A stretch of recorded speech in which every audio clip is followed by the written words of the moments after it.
있습니다. 모르는 거 잘 모르면 먹는 거 잘 모르면 다이어트 아무 소용없다. 두 번째 영상입니다.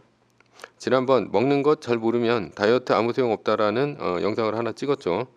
먹는 것을 잘 모르면 다이어트 아무 소용없다 이은 두 번째 영상이라 할 수 있습니다. 이 글을 쓰고 나서 댓글 중에 회원분인 초록여름님께서 이와 관련된 책을 몇 권 더 추천해 주셔서 읽어봤는데 좋은 내용이 있어서 책을 두 권 더 소개하려고 합니다.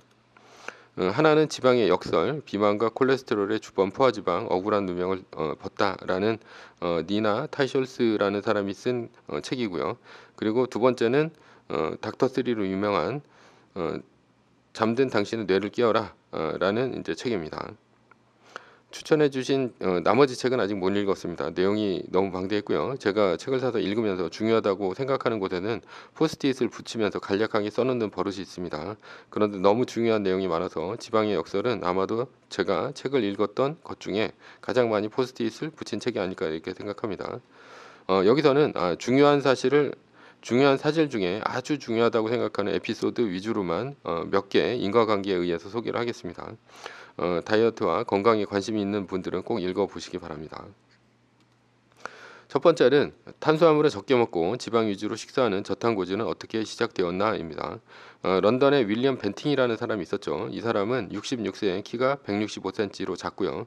몸무게는 90kg가 넘는 비만이었습니다.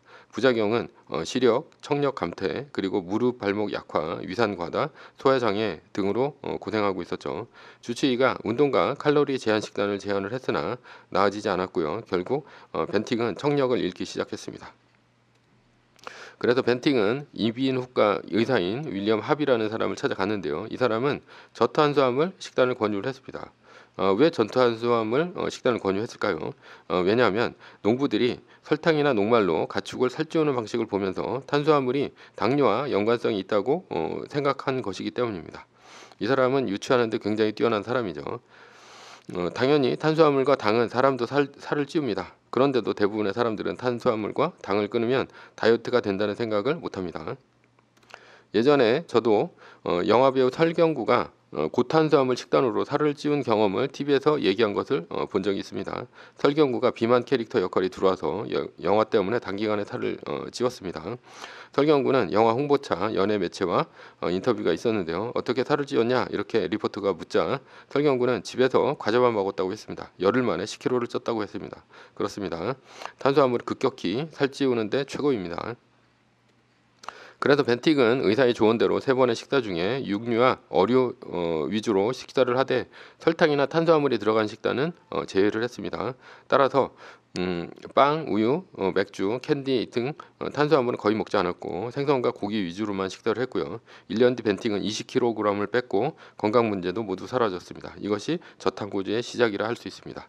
저도 하루에 거의 7시간씩 강하게 계단 오르기, 골프, 헬스 등 운동을 했지만 탄수화물 끊기 전에는 오히려 약 1kg 정도 몸무게가 늘고 있었습니다. 그런데 탄수화물과 당을 끊고 한 달 만에 운동을 적게 하는데도 불구하고 순식간에 4kg이 빠졌고요. 칼로리를 제한하지도 않았습니다. 탄수화물과 당을 먹지 않고 단백질, 지방, 채소 등을 마음껏 먹었는데도 오히려 살이 빠졌죠. 제 지인도 같이 저탄고지를 하고 있는데 얘는 15일 만에 5kg나 빠졌습니다. 얘는 심지어 운동도 하지 않았는데 살이 빠졌습니다. 두 번째는 칼로리 제한은 없습니다. 탄수화물과 당만 먹지 않는다면 칼로리는 제한 없이 먹어도 됩니다. 따라서 절식 때문에 공복감도 없으며 당연히 요요도 없죠. 배고프면 탄수화물, 지방, 채소 등을 먹으면 되기 때문이죠. 전 주로 이제 삶은 계란을 먹었습니다.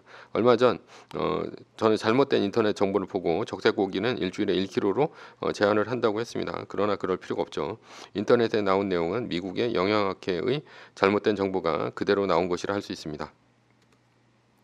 미국의 듀폰에서 일하는 의사 레드 페닝턴은 환자들에게 저탄고지 식단을 적용해 보기로 했습니다. 칼로리 제한은 없었습니다. 20명에게 하루 3,000kcal 먹게 했습니다. 물론 고기와 지방 위주이며 탄수화물은 80g 이하로 먹게 했죠. 참고로 탄수화물은 75g이 밥 한 공기 분량이라 할 수 있습니다. 비활동적인 성인 남성의 하루 권장 칼로리는 2000칼로리이고요. 아주 운동을 많이 해야 3000칼로리가 권장 칼로리가 됩니다. 그런데 그렇게 많이 먹었음에도 불구하고 대부분의 사람들이 한 달에 3에서 5kg이 줄었습니다. 즉 칼로리와 다이어트와는 관계가 전혀 없는 것입니다. 탄수화물과 당을 먹으면 적은 칼로리에도 살이 찌고요. 단백질과 지방을 많이 먹으면 아무리 먹어도 살이 찌지 않는 것입니다. 탄수화물과 당을 많이 먹으면 살이 안 쪄도 마른 비만이 들 수 있습니다. 마른 비만도 당뇨, 고혈압, 고지혈증 등 성인병 우려가 있죠. 세 번째는 비만은 왜 일어날까요? 비만이 일어나는 원인은 맹렬한 식탐을 일으키는 대사장애 때문입니다. 인체는 지방을 저장하거나 내보내죠. 그런데 비만은 내보내지 않고 일정 조건이 되면 지방을 저장만 하게 됩니다. 따라서 살이 찌게 되죠. 살이 찌는 원리는 무엇일까요? 살이 찌는 가장 중요한 것이 바로 췌장의 인슐린 때문입니다. 기적의 비만 치료제로 노보노디스크사의 위고비, 오젬픽과 일라일리사의 마운저로가 있습니다. 이 약들은 GLP-1이라는 수용체 작용제로서 당뇨병 치료제인 인슐린과 관계가 있습니다. 인간은 탄수화물을 먹으면 인슐린을 분비하죠. 탄수화물을 적게 먹으면 인슐린이 분비되는 사이에 회복할 시간을 갖습니다. 따라서 저장된 지방을 근육으로 보내고 근육은 지방을 에너지로 소모를 합니다.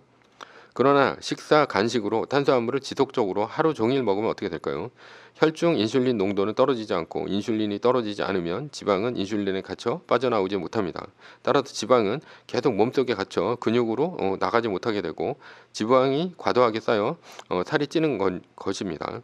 즉 탄수화물을 먹으면 인슐린이 지방을 잡고 있어 지방을 태울 시간적 여유가 없게 되고 결국 비만이 되는 것이죠. 탄수화물을 먹지 않으면 어떻게 될까요? 인체는 탄수화물이 들어오지 않으면 혈당이 크게 오르지 않아 췌장에서 인슐린이 나오지 않습니다. 인슐린이 나오지 않으니 지방은 자연스럽게 근육으로 가서 지방을 에너지로 태워버립니다. 따라서 아무리 단백질, 지방을 많이 먹어도 살이 찌지 않는 것이죠. 이것은 이미 1923년 인슐린을 주사하는 방법으로 저체중을 치료한 적이 있는 오래된 치료 방법입니다. 네 번째는 탄수화물을 많이 먹으면 키가 안 큰다입니다. 어린아이를 둔 부모들은 아이가 키가 커야 하는데 탄수화물을 안 먹으면 키가 안 크는 것 아닌가 하는 생각이 들 것입니다. 그러나 탄수화물을 많이 먹으면 비만이 생기고 성장에는 오히려 방해가 됩니다. 원리는 탄수화물을 많이 먹으면 혈당이 높아집니다. 그럼 인슐린이 분비되어서 혈당을 낮추게 되죠. 인슐린이 분비가 되면 성장 호르몬이 감소합니다. 왜냐하면 고탄수화물을 먹으면 다량의 당이 유입되기 때문이죠. 인체는 당을 대사하는 과정에서 엄청난 양의 비타민 B군과 미네랄이 소진됩니다. 성장에 필수적인 비타민 B군과 미네랄이 당을 분해하는 데 쓰는데 어떻게 키가 큽니까? 그러나 고기와 생선, 지방 등으로 식사를 하면 인슐린이 나오지 않습니다. 따라서 성장 호르몬이 비타민 B군과 미네랄을 마음껏 쓸 수 있어 키가 크게 됩니다. 게다가 고기와 생선이 포함된 단백질과 지방은 비타민 B군과 미네랄이 탄수화물보다 훨씬 많이 함유되어 있습니다. 탄수화물을 많이 먹어야 키가 큰다는 것은 잘못된 상식입니다. 탄수화물은 가로로 키가 크게 만듭니다. 탄수화물은 식이섬유를 빼고는 전혀 성장에 도움이 되지 않고 방해만 될 뿐입니다. 다섯 번째는 집중력이 좋아진다입니다. 고탄수화물을 먹으면 인슐린이 분비되며 혈당을 급격하게 떨어뜨립니다. 롤러코스터처럼 혈당이 확 올랐다 떨어지면서 반응성 저혈당이 생기는데 이것이 졸음과 메스꺼움 등을 유발합니다.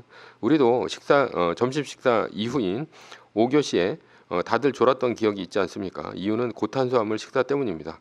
당연히 이렇게 반응성 저혈당이 생기면 집중력은 급격히 감퇴합니다. 그러니 탄수화물과 당과 같은 혈당을 올리는 음식은 고도의 집중을 요구하는 수험생에게는 독약과 같습니다. 즉 엄마가 아이를 키우면서 탄수화물을 많이 먹이는 것은 키 작고 뚱뚱하고 공부 못하는 아이로 만드는 것이죠. 여섯 번째는 탄수화물을 많이 먹으면 어떻게 될까요?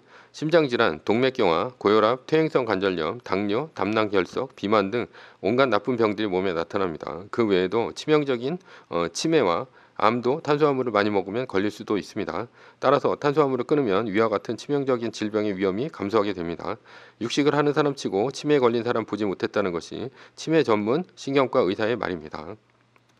육식을 하는 사람은 육식을 하는 극단적인 예들이 있습니다. 극지방에 사는 에스키모라 불리었던 이누이트 원주민입니다. 극지방에 있으니 당연히 채소도 탄수화물도 없습니다. 이들은 물개 내장, 생선, 송어 등 고기와 지방 위주로 식사를 했습니다. 이들은 채소를 전혀 먹지 않았는데도 빈혈도 없었고 성인병도 없었습니다.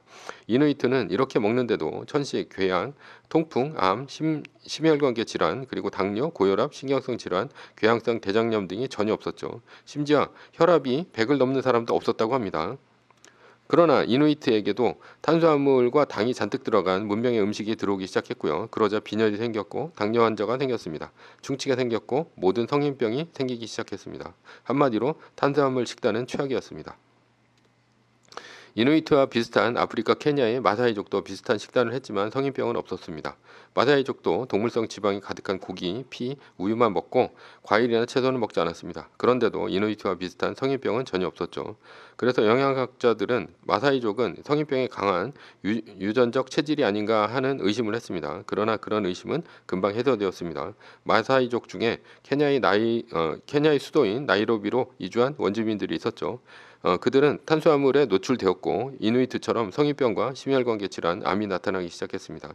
즉 포화지방이 건강한 식단이며 탄수화물 식단은 하등 좋을 것이 없는 식단이라 할 수 있습니다. 이렇게 극단적인 예를 드는 것은 바로 일정 음식을 먹는 실험이 돈도 많이 들고 장기간 테스트하기 쉽지 않기 때문입니다. 왜냐하면 사람들은 자유의지로 식사를 하기 때문에 정확히 영양학자들이 먹으라는 식단대로 챙겨 먹는 것이 쉽지 않습니다. 그래서 정신병원과 같은 곳에서 식단 실험을 합니다.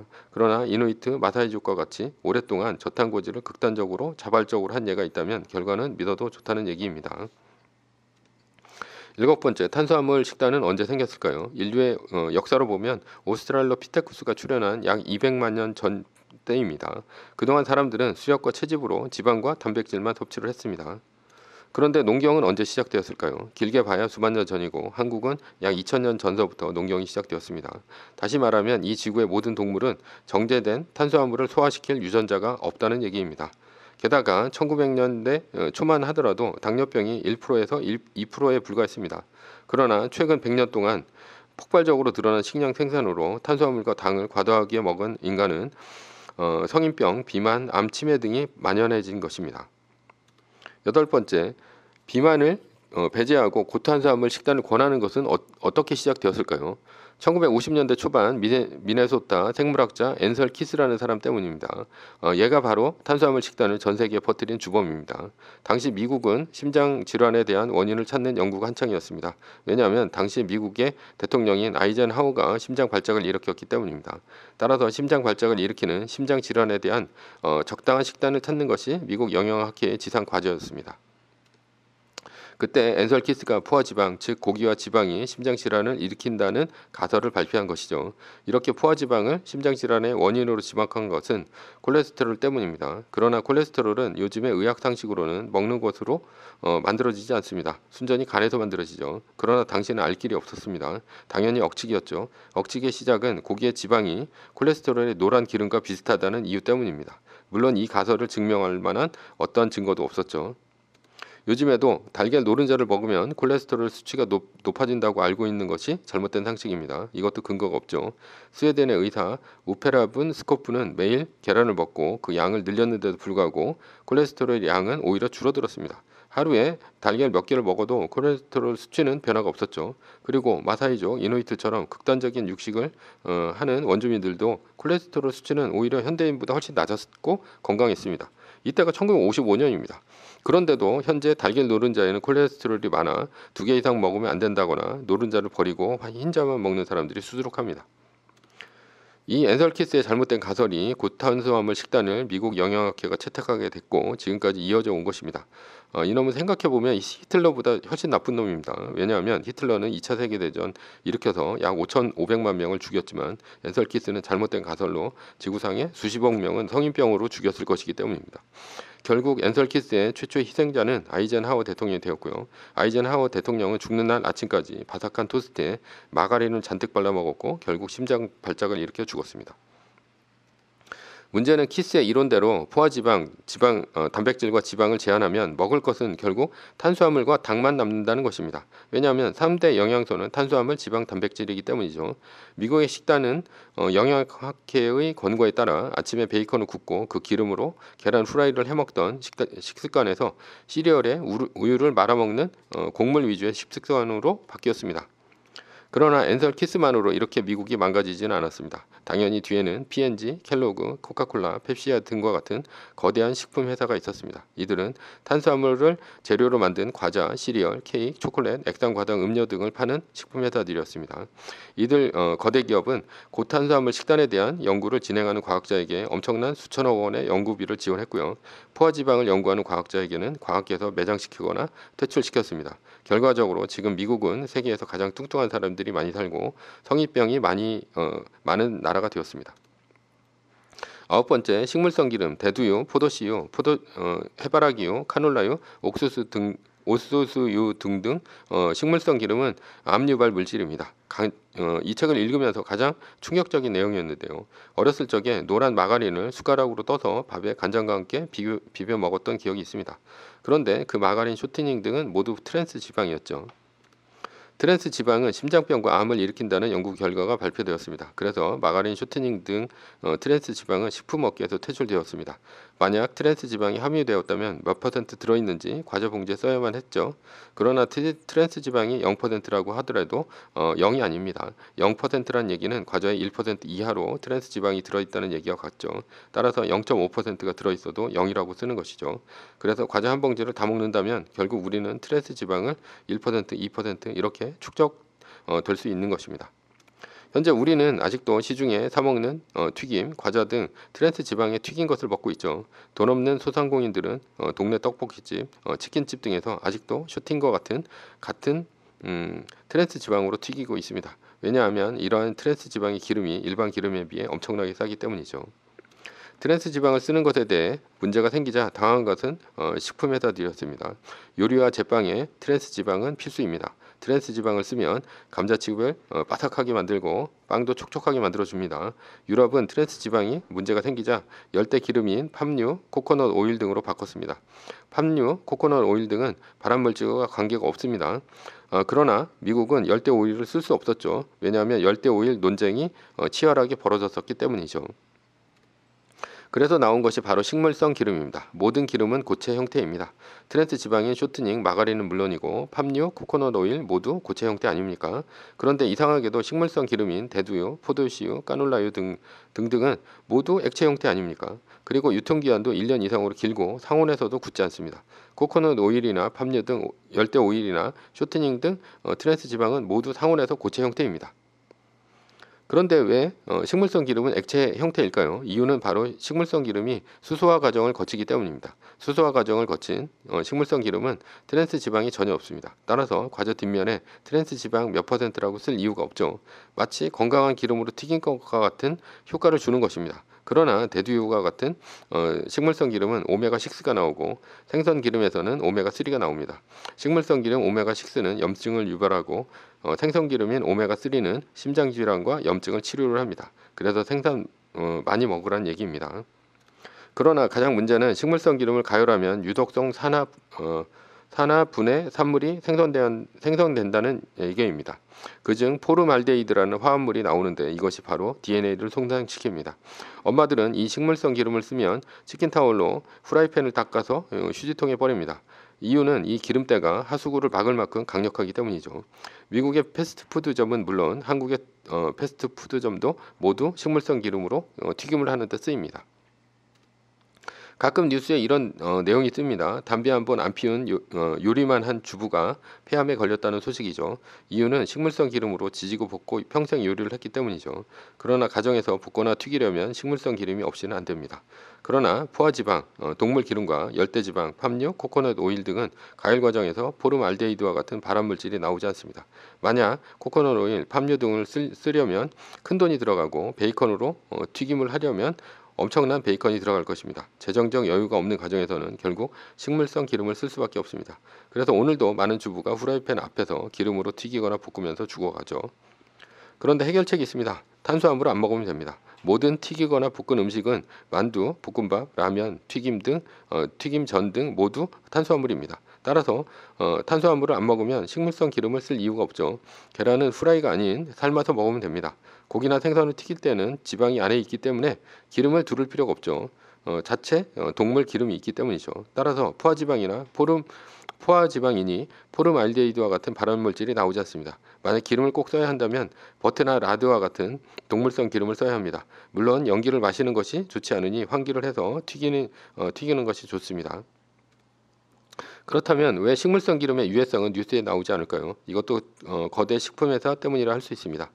트랜스 지방이 암을 유발시킨다고 해서 미국의 식품회사는 트랜스 지방을 식물성 기름으로 바꿨죠. 바꾸는 과정에서 엄청난 시행착오와 돈과 시간을 쏟아 부었습니다. 오레오 과자는 오레오 과자만의 독특한 맛을 내야 합니다. 그러나 그 맛을 내기 위해서는 기름만 바뀌어도 엄청난 노력을 하고 겨우 식물성 기름으로 바꿨는데 다시 새로운 기름으로 바꿔야 한다면 어떻게 해야 할까요? 그래서 식물성 기름이 유해성에 관한 연구는 진행되지 않고 있습니다.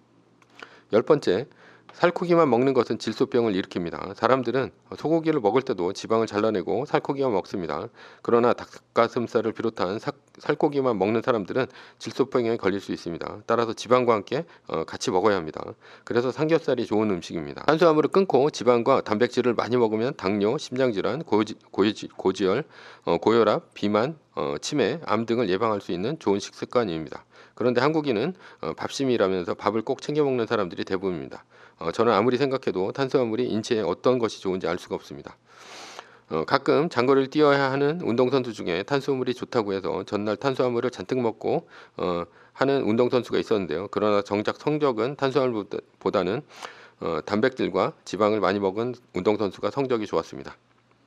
수험생이 머리가 잘 돌아가려면 시험 치는 당일에 단 것을 먹어야 한다는 얘기가 있죠. 그러나 단 것을 많이 먹으면 시험 때 혈당 쇼크가 와서 오히려 졸음이 몰려와 집중력이 떨어집니다. 저는 탄수화물 끊으니 집중력이 좋아지고 몸이 가벼워지고 요즘 컨디션이 너무너무 좋아졌습니다. 탄수화물을 많이 먹는 사람들은 대부분이 60을 넘어가면 고혈압, 당뇨, 고지혈, 치매와 암 등에 걸립니다. 그리고 약에 의존해 살면서 힘들게 병마와 싸우다 갑니다. 그러나 탄수화물을 뺀 저탄고지는 비싼 음식입니다. 라면 두 개 끓여 먹고 김치에 밥 말아 먹으면 몇천 원이면 한 끼 해결이며 배도 몹시 부릅니다. 그러나 고기 생선을 먹으려면 음식 재료비가 2배는 더 들어갑니다. 그래서 저소득층일수록 뚱뚱한 사람이 많고 일찍 죽으며 고소득층일수록 날씬하고 건강한 사람이 많은 것입니다. 결론입니다. 늙어서 치매에 걸리거나 항암 치료를 받으며 고통스럽게 죽는 것보다는 훨씬 낫습니다. 그래서 저탄고지의 실천은 외식보다는 인터넷이나 마트에서 고기를 싸게 사서 집에서 직접 해먹으시기 바랍니다. 건강에도 좋고 맛도 좋고 오래 사는 비결입니다.